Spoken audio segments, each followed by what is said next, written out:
एक 60 साल का आदमी जिसका मर्डर हो जाता है जब उसकी लाइफ में 34 ईयर्स की औरत आती है। इस औरत का एक्स हस्बैंड सोल्जर भी था। आज की मूवी द ह्यूमन स्टैंड ये एक हॉलीवुड मूवी है। आप अपनी आइडेंटिटी से कितना भी बचना चाहो पर लास्ट में आपको एक कॉटअप कर ही लेती है। मूवी में बहुत अच्छा मैसेज हमें दिया गया है, तो डायरेक्टली स्टार्ट करते हैं। मूवी के लास्ट में सब कुछ चीज़ें मैं आपको डिटेल में समझाऊंगा, तो प्लीज़ इस वीडियो को लास्ट तक देखिएगा। तो चलिए शुरू करते हैं। मूवी स्टार्ट होती है और हमें गाड़ी आइस पर चल रही है दिखता है। इस गाड़ी में कोलमन और फोनिया होते हैं। इनके सामने एक गाड़ी आती है और इनकी गाड़ी आइस में चली जाती है। अब मूवी फिर से फ्लैशबैक में स्टार्ट हो जाती है। ये जो स्टोरी है ये हमें एक राइटर बता रहा है जिसका नाम होता है नेथन। नेथन के बारे में जैसे मूवी प्रोग्रेस होगी वैसे हम और भी जानेंगे। ये स्टोरी है कोलमन के बारे में। ये अमेरिका में पहला जू डीन था। जिस स्कूल का वो डीन होता है, इस स्कूल को वो बहुत आगे लेकर गया होता है। ये सब डिसिप्लिन के दम पर उसने किया होता है। अब नेक्स्ट सीन में हमें दिखता है कि वो अपने क्लास में पढ़ा रहा होता है। पढ़ाने के बाद वो प्रेजेंट ही लेता है। इसमें कुछ लोग गायब होते हैं। ये इन लोगों को स्पूक्स बुलाता है। स्पूक्स का मतलब घोस्ट। ये कभी भी इसे दिखते नहीं, तो इस कंटेक्स्ट में वो उन्हें घोस्ट पुकारता है। नेक्स्ट हमें दिखता है कि कोलमन पर इंक्वायरी बैठी हुई होती है। जिन बच्चों को इसने स्पूक्स बुलाया था ये निग्रो थे। ये कमेटी उसे कह रही होती है कि तुमने उसे स्पूक्स बुलाया है। निग्रो को स्पूक्स बुलाना ये गलत होता है। अगर डिक्शनरी में देखा जाए तो स्पूक्स का मीनिंग बैक पीपल होता है और ये कहना गलत होता है। कोलमन रेसिस्ट है, इस वजह से उसे अब वो निकालने वाले होते हैं। कोलमन इसे रेजिस्ट करता है, उसे समझाता है कि ये कैसे हुआ था, पर कोई भी उसका मानता नहीं। कोलमन का एक निग्रो ही फ्रेंड होता है जिसने उसे जॉब दिया होता है, फिर भी इसके साइड से ये खड़ा नहीं होता। इसे कोई भी अब हेल्प नहीं कर रहा था। कोलमन अब अपने कॉलेज से रिजाइन कर देता है और घर पर आता है। उसकी वाइफ उसे पूछती है कि क्या हुआ क्या है। ये जब सब कुछ उसे समझाता है तो उसकी वाइफ और भी उस पर चिढ़ जाती है। कोलमन के जो सब फ्रेंड्स थे इनके बारे में पूछती है। इसे शौक लगता है कि कोलमन के कोई भी फ्रेंड ने उसे हेल्प नहीं की थी। कोलमन ने इन सब को हायर किया था, पर ये सब इसके खिलाफ हो चुके हैं। अब ये स्कूल पर केस वगैरह डालने वाले थे, पर कोलमन की वाइफ को यह सहा नहीं जाता। उसे हार्ट अटैक आ जाता है और वो वहीं मर जाती है। इसके बाद हमें दिखता है कि बहुत सारा टाइम गुजर जाता है। कोलमन जहाँ रहता है तो उसके पास ही वुड्स में नेथन भी रहता है। नेथन एक राइटर था। उसका डिवोर्स हो जाने के बाद वो वुड्स में आकर रहता है। कोलमन अकेला महसूस करता है तो उसके पास वो आ जाता है। नेथन कोलमन का ही स्टूडेंट है। कोलमन आकर उसे कहता है, मुझे पता है कि तुम बुक लिख रहे हो, पर अभी भी तुम्हारी बुक कंप्लीट नहीं हुई है। पिछली बुक्स तुम्हारी बहुत ही सक्सेस थी, पर इस बार तुम अटक चुके हो। कोलमन कहता है कि तुम मेरे बारे में लिख सकते हो। स्कूल के लोगों ने मुझे किस तरह से अक्यूज किया था और इसकी वजह से मेरी वाइफ मर गई। इन लोगों ने मेरी वाइफ का मर्डर किया है। अगर तुम इस बारे में बुक लिखोगे तो लोग इसे इंटरेस्टेड होकर पढ़ेंगे। नेथन कहता है कि मैं फिक्शन लिखता हूँ, इस तरह की बुक्स में नहीं लिखता। वो कोलमन को कहता है कि तुम भी बुक लिख सकते हो, इसमें कोई भी प्रॉब्लम नहीं है। वो उसे बुक लिखने में हेल्प भी करने वाला होता है। कोलमन और नेथन दोनों अकेले ही है, तो इसी वजह से अब ये दोनों फ्रेंड्स बन जाते हैं। ये गेम्स खेलते हैं, ड्रिंक करते हैं, बहुत अच्छी फ्रेंडशिप इनकी हो जाती है। नेथन फिर उसके बारे में हमें बता रहा होता है। यहाँ हमें पता चलता है कि नेथन को कैंसर है। उसका कैंसर कभी वापस आ सकता है, तो इसी वजह से वो सब दुनिया से दूर यहाँ एक वुड्स में आकर रह रहा है। उसे सब लोगों के एक्सपेक्टेशन से दूर रहना होता है। अब 2-3 महीने गुजर जाते हैं और कोलमन ने अपनी बुक कंप्लीट कर ली होती है। तो उसे लगता है कि ये बहुत ही घटिया बुक है, इसमें वो पागल आदमी की तरह लग रहा है। तो ये बुक वो नेथन के पास ला कर देता है। ये कहता है कि अगर तुम इसे फिर से अच्छे से लिखोगे तो अच्छी सी बन सकती है। इस बुक में उसने अपने लव लेटर्स भी ऐड किए होते हैं। इन 1948 में जब कॉलेज में था, उस दिन के ये लव लेटर्स थे। वो एक लड़की से प्यार करता था। अब कोलमन की जो लव स्टोरी है ये हमें दिखाई जाती है। जिस लड़की से वो प्यार करता था इसका नाम स्टीना था।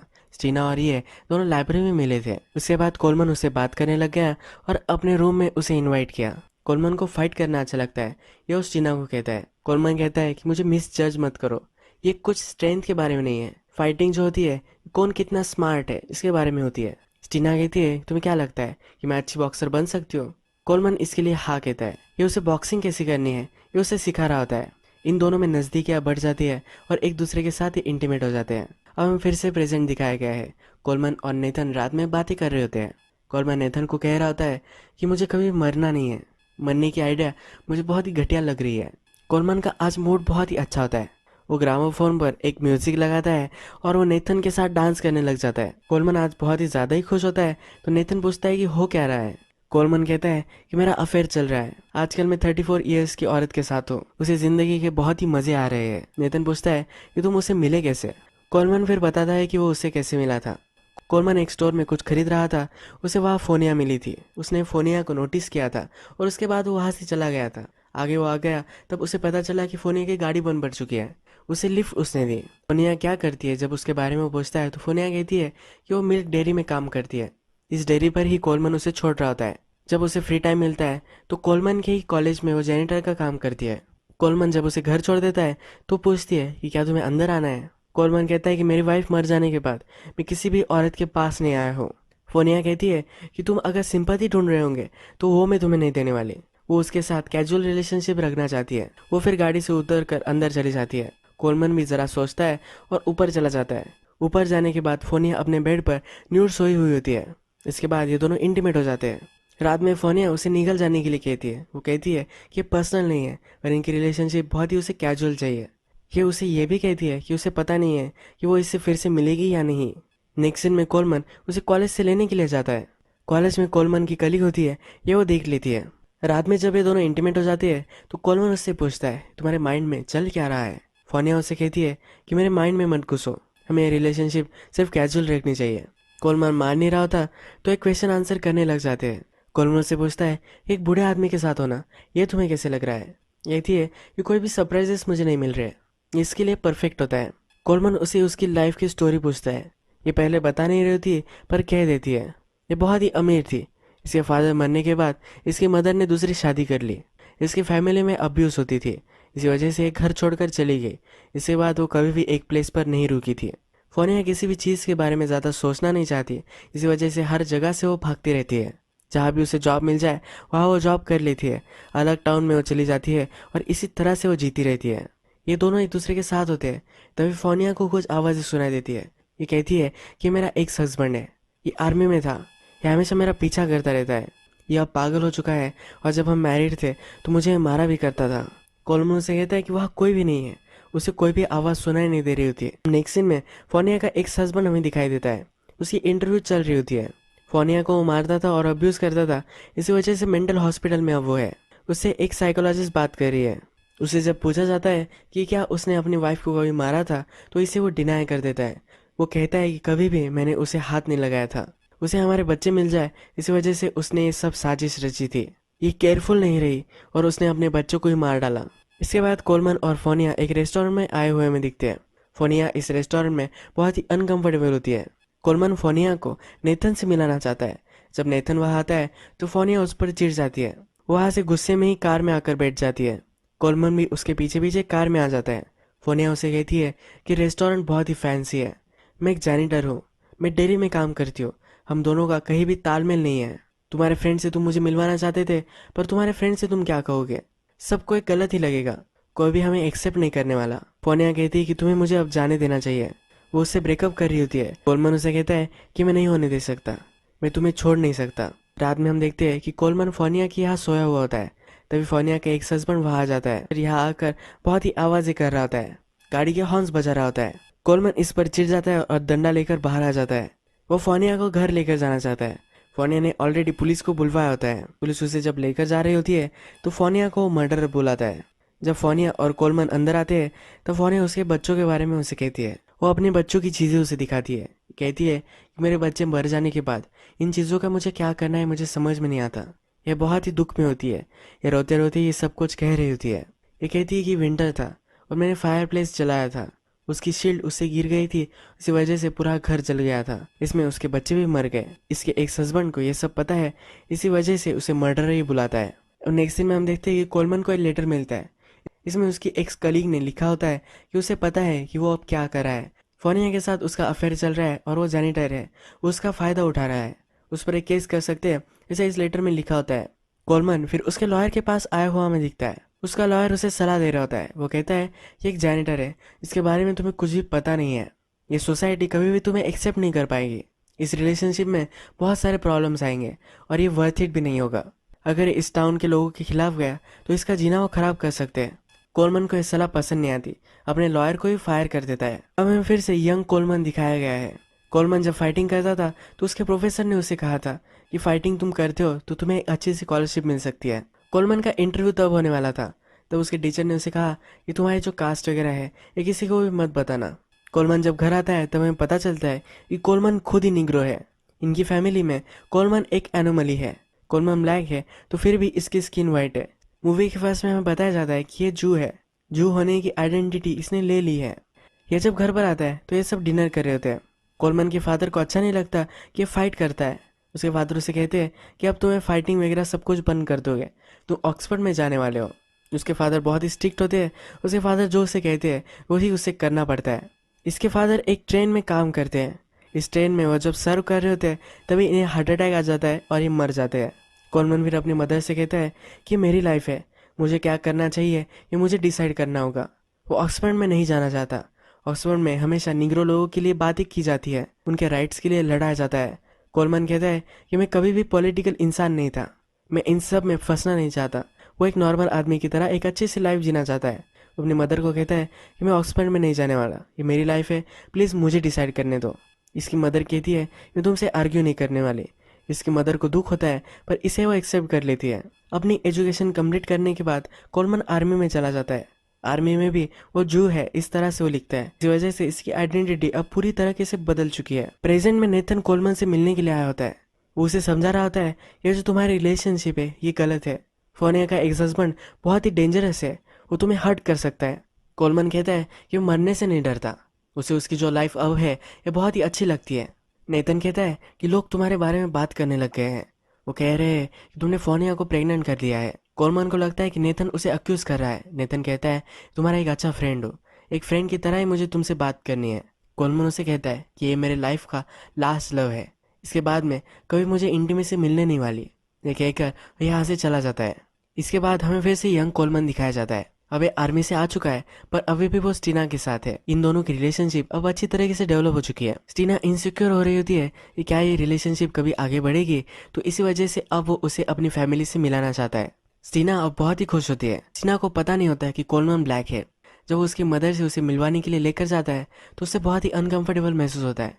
उसकी मदर से वो अच्छे से बात करती है पर जब ये ट्रेन से वापस आ रहे होते हैं तो ये रोने लग जाती है। इसकी फैमिली कभी भी इन दोनों की रिलेशनशिप को एक्सेप्ट नहीं कर पाएगी और इसके लिए बहुत ही हार्ड होता है। इसी वजह से अब ये इसके साथ रिलेशनशिप नहीं रखना चाहती। कोलमन फिर सब उसका गुस्सा अपनी फाइटिंग में निकालता है। वो एक निग्रो से ही लड़ रहा होता है, इसे वो बहुत मारता है। उसका प्रोफेसर कहता है कि वो गिर चुका था, तुम्हें उसे इतना मारने की ज़रूरत नहीं थी। ये कहता है कि निग्रो को मारने के लिए मुझे किसी की डांट पड़े, ये मुझे अच्छा नहीं लगता। ये खुद ही निग्रो है पर ये अब भेदभाव करने लग जाता है, ये कुछ अलग है ऐसा वो प्रिटेंड करता है। हमें फिर से प्रेजेंट दिखाया जाता है। कोलमन और फोनिया की जो रिलेशनशिप है ये अब नेक्स्ट लेवल पर जाती है। फोनिया कभी भी उसके साथ रात में नहीं रुकती पर अब ये उसके साथ रुकने लग चुकी है। अब ये रिलेशनशिप नेक्स्ट लेवल पर जा रही है तो फोनिया को डर लगने लग जाता है। जब कोलमन उसके जॉब के बारे में बात कर रहा होता है तो उस पर वो चिढ़ जाती है। वो कहती है कि हमेशा तुम तुम्हारे बारे में बात करते रहते हो, तुम्हारे साथ जो हुआ है ये कोई बड़ी ट्रेजेडी नहीं हुई है। वो फिर उसके साथ क्या गलत हुआ है इसके बारे में बात करती है, कोलमन से फाइट ले लेती है और वहाँ से वो चली जाती है। वो रोड से चलती जाती है और एक बर्ड हाउस पर आ जाती है। एक कौवा उसे यहाँ पसंद आता है। इसके बारे में जो वो पूछती है तो शॉप ओनर कहती है इस कौवा कभी भी बाहर उड़ नहीं सकता, ये जब छोटा था तब से एक केज में ही है, इसी वजह से इसे उड़ना कैसे है पता नहीं है। जब बाहर जाता है तो दूसरे कौवे उसे मारने लग जाते हैं।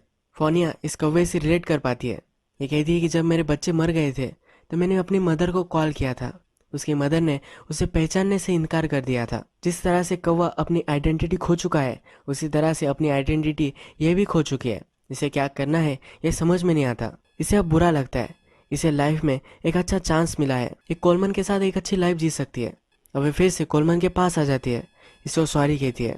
कोलमन भी उसे माफ़ कर देता है, उसे हक करती है और कहती है कि वो प्रेग्नेंट है। इसके बाद हमें दिखता है कि दोनों गाड़ी से जा रहे होते हैं और इनका एक्सीडेंट हो जाता है। यहाँ फोनिया का हस्बैंड भी था। नेथन फिर हमसे बात करता है कि मुझे पता है कि ये एक्सीडेंट नहीं था, ये करवाया गया था। अब कोलमन और फोनिया दोनों मर चुके हैं। फोनिया के हस्बैंड से बात की जाती है। इससे जब इंक्वायरी होती है तो ये सब मना कर देता है। ये कहता है कि मेरा इन सब से कोई भी संबंध नहीं है, इसके खिलाफ कोई भी एविडेंस भी नहीं होते, तो इसे छोड़ दिया जाता है। इसके बाद हमें कोलमन का मेमोरियल दिखता है। उसके जो सब कलीग्स थे अब इन्हें बहुत ही दुख हो रहा होता है। ये कहते हैं कि हमने जो किया था ये गलत किया था, हमें अपने फ्रेंड को सपोर्ट करना चाहिए था। मरने के बाद कोलमन के आरोप खत्म हो चुके हैं। कोलमन का जो मेमोरियल चल रहा था तो कोलमन की सिस्टर वहाँ आती है। नेथन जब इसे देखता है तो ये समझ नहीं पाता कोलमन की सिस्टर ब्लैक कैसे हो सकती है। ये फिर उसे कोलमन के बारे में सब कुछ बता देती है। हमें फिर कोलमन का एक पास का सीन दिखाया जाता है। वो अपनी मदर के पास आ चुका है। कोलमन की जो वाइफ थी उससे अब वो मिल चुका है। वो अपनी मदर के पास आता है और कहता है कि मेरे पेरेंट्स डेड है, ऐसा मैंने उसे बताया है। अगर इसे भी पता चल गया कि कोलमन ब्लैक है तो इनकी रिलेशनशिप में प्रॉब्लम आ सकता है। इसी वजह से अपने फादर और मदर डेड है, इसी तरह से वो बताता है। उसकी मदर कहती है कि ऐसा कैसे तुम कर सकते हो, हम दोनों के बारे में तो ठीक था, पर तुम्हारे ब्रदर सिस्टर इनके बारे में तुम नहीं बताओगे। उसकी मदर उसे कहती है कि ये भी ठीक है, क्या तुम तुम्हारे बच्चों से मुझे मिलने दोगे? 5 साल बाद मेरा जब बर्थडे होगा तब मैं स्टेशन पर रुकूंगी, तुम तब तुम्हारे बच्चों को वहां से लेकर आना, मैं सिर्फ उन्हें देख लूंगी, कोई भी कांटेक्ट नहीं बनाऊंगी। सिर्फ उसकी मदर की यही इच्छा होती है। मदर फिर सोचती है और पूछती है क्या तुम बच्चे भी नहीं होने दोगे? कोलमन की जीन्स तो अभी भी निग्रो ही है, तो अगर उसके बच्चे भी ब्लैक आ गए तो बहुत ही प्रॉब्लम हो सकती है। कोलमन ने अपनी मदर से इस तरह से बात की थी तो उसका ब्रदर उसे मिलने के लिए आता है। उससे कहता है कि कभी भी तुम मुझे अब दिखना मत, मदर के पास कभी भी मत आना। कोलमन की मदर कोलमन को याद करते करते ही मर गई, वो कभी भी उसे मिलने के लिए नहीं आया। ये सब चीज़ें कोलमन की सिस्टर अब नेथन को बता रही होती है। वो इस पर हंस रही होती है। ये कहती है कि जो इल्ज़ाम कोलमन पे थे ये बहुत ही घटिया थे। कोलमन निग्रो था और इससे वो भागता रहता था और लास्ट में इसने उसे कॉटअप कर ही लिया। इसी वजह से उसका पूरा करियर खत्म हो चुका था। कोलमन अगर चाहता तो अपने चार्जेस वो ड्रॉप कर सकता था। अपनी आइडेंटिटी अगर कलीग्स को उसने बता दी होती तो उस पर ये चार्जेस नहीं लगते। नेथन हमसे कहता है कि अब मैं कोलमन के बारे में बुक लिखने वाला हूँ। एक लास्ट काम इससे पहले वो करना चाहता है। फोनिया के हस्बैंड से वो मिलना चाहता है। उसे पता है कि ये मर्डरर है, उसके पास वो आ जाता है। फोनिया का हस्बैंड फ्रोजन लेक में फिशिंग कर रहा होता है। नेथन कहता है कि बहुत ही ब्यूटीफुल स्पॉट है। फोनिया का हस्बैंड कहता है इसके बारे में किसी को भी पता नहीं है। ये अब एक दूसरे से सार्केस्टिकली बात कर रहे होते हैं। फोनिया के हस्बैंड को फिश नहीं मिल रहे होते तो इससे पूछता है कि तुम्हें इसके बारे में कैसा लग रहा है। फोनिया के हस्बैंड कहता है अगर मेरा बेटा जिंदा होता तो उसके साथ मैं फिशिंग करता। यह कहता है कि जब मैं वियतनाम में था तो मुझे बहुत ही स्ट्रेस हुआ था, अभी भी मैं लोगों से नहीं मिलना चाहता। मैं जब वापस आया तो मैं जिस तरह से बर्ताव कर रहा था उसी वजह से मेरी मैरिज टूट गई थी। फोनिया का हस्बैंड पूछता है किस तरह के लोगों के बारे में तुम लिखते हो। नेथन कहता है कि तुम जैसे लोगों के बारे में लिखता हो। नेथन ऐसा जता रहा होता है कि इसे पता है कि इसने फोनिया और कोलमन को मारा है। फोनिया का हस्बैंड फिर कहता है कि तुम वुड्स में रहते हो ना, यानी कि उसका पता उसे पता है, ये कभी भी आकर उसे मार सकता है। ये फिर उठ जाता है। इसके पास एक आयन का इक्विपमेंट होता है, इससे मैं इस आइस में एक बड़ा सा होल बना सकता हूँ। फिश लाइट देखने के लिए ऊपर आ जाते हैं, इसे मैं फिशिंग करता हूँ। अंदर बहुत ही डार्क होता है, इसी वजह से फिश ऊपर आते हैं। इसका मतलब इसे धमकी दे रहा होता है कि अभी के अभी वो इसे यहाँ मार सकता है। अंदर बहुत ही डार्क है और ये लेक भी फ्रोजन है, तो कोई भी उसकी बॉडी ढूंढ नहीं पाएगा। अब ये कहता है कि मेरे फिशिंग करने का सीक्रेट स्पॉट है, अगर तुम तुम्हारे बुक में ये लिखोगे तो सब लोगों को पता चल जाएगा। यानी कि अगर फोनिया का हस्बैंड के बारे में इसने कुछ भी किसी को बताया तो बहुत ही प्रॉब्लम हो सकती है। उससे पूछ रहा होता है कि क्या तुम मेरे बारे में किसी को बताओगे। ये सब वो इनडायरेक्टली बोल रहा होता है। नेथन अपनी लाइफ के लिए डरता है और कहता है कि मुझे पता है कि तुम्हारे लिए इंपॉर्टेंट है, मैं तुम्हारे इस सीक्रेट प्लेस के बारे में किसी को भी नहीं बताऊंगा। नेथन फिर यहाँ से चला जाता है। यहाँ हमें पता चल जाता है कि फोनिया के हस्बैंड ने ही फोनिया और कोलमन को मार दिया था। यही मूवी एंड हो जाती है। अगर हम इस मूवी में देखें तो कोलमन हमेशा अपने आप से ही बचता रहता था, अपनी आइडेंटिटी उसे नहीं चाहिए थी। उसकी मदर ने उसे कहा था कि अपने लोगों को छोड़कर कब तक तुम भागते रहोगे। कोलमन हमेशा अपनी लाइफ से भागता ही रहा, कभी भी उसे फैमिली का जो प्यार होता है ये नहीं मिल पाया। अगर वो अपने आप को एक्सेप्ट कर लेता तो अपनी फैमिली के साथ वो रह सकता था। उसकी मदर ब्रदर सिस्टर इन सब को एक्सेप्ट कर कर अपनी वाइफ के साथ उनके साथ वो रह सकता था। अगर उसके बच्चे निग्रो आए तो उस पर सवाल उठ सकते थे। इसी वजह से कभी भी उसने अपने लिए बच्चे भी नहीं होने दिए। वो आखिर तक अपनी आइडेंटिटी से भागता रहा, पर फिर भी उस पर जो चार्जेस लगे ये वो निग्रो बुलाने के लिए लगे थे। इसका मतलब है अगर वो चाहता तो ये चार्जेस ड्रॉप हो सकते थे, फिर भी इसने ये नहीं किया। ये फिर भी अपनी पहचान छुपाता ही रहा। इसी वजह से इसकी वाइफ भी मर गई। जिस तरह से कोलमन था उसी तरह से फोनिया भी थी, ये भी भागती रहती थी। ये जब एक दूसरे से मिले कभी भी एक दूसरे को छोड़ना नहीं चाहते थे। इस बार फोनिया के पास ने उसे जकड़ लिया। फोनिया के हस्बैंड ने ही इन दोनों को मार दिया। हम जो है, हमारी फैमिली जो है, इन सब को हमें एक्सेप्ट करना चाहिए। हम हमारे खुद के एक्सेप्टेंस से ही खुश रह सकते हैं। इस मैसेज के साथ ये मूवी एंड हो जाती है। अगर आपको वीडियो अच्छा लगा होगा तो प्लीज़ इस वीडियो को लाइक कर दीजिएगा। बहुत सारी इस तरह की मूवीज़ लेकर आता रहे तो प्लीज़ चैनल को सब्सक्राइब कर दीजिए और बेल नोटिफिकेशन आइकन दबाने में मत भूलिएगा। हम फिर से मिलेंगे और एक नई मूवी के साथ, तब तक के लिए थैंक यू और अब अपने आप का ख्याल रखिए।